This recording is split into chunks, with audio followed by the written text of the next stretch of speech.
Hello people, welcome to the Game Potato. It's me, Ben, and this is Scott Pilgrim Volume 4, and I remembered which side it was on that time.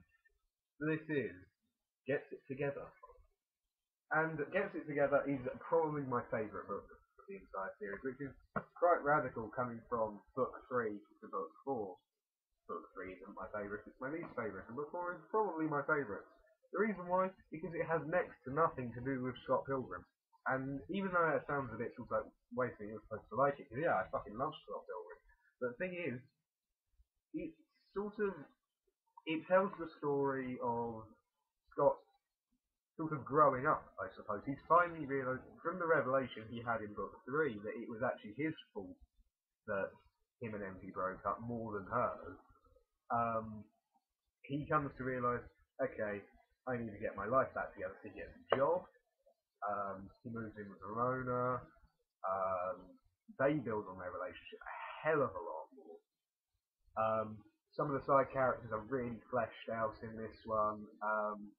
And it's really interesting the kind of like homosexual things it deals with in this book, because yet again Wallace is played on a lot in this book, and it brings in Ramona's fourth evil ex, Roxy Richer, who is her fourth evil ex-girlfriend, in a way, because she had a bi-curious stage.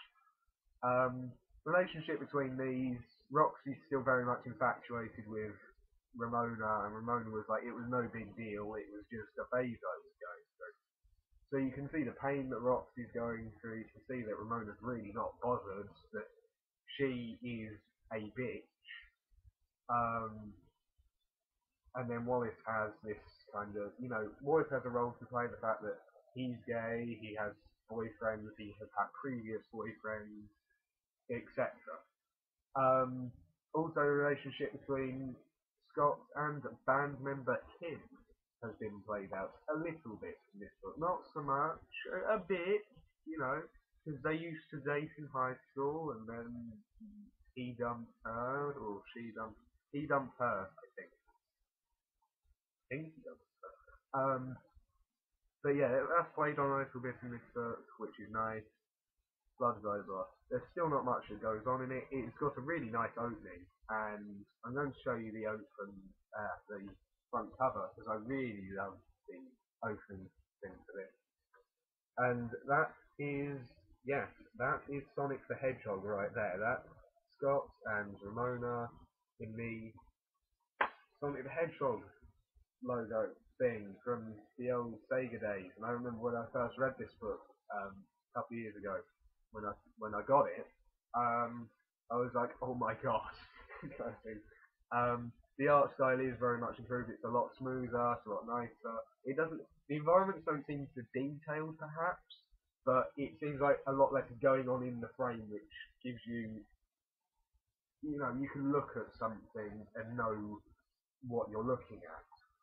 It also brings in a character called Lisa, which was Scott and Kim's friend in high school, who they started their first band together with, which I can't remember the name, but they started their first band together, and it was Kim on the drums, Lisa on guitar, and Scott on bass. And Lisa always kind of liked Scott, but she never asked him out, and he kind of liked her, but they never went out. Instead, Scott and Kim went out.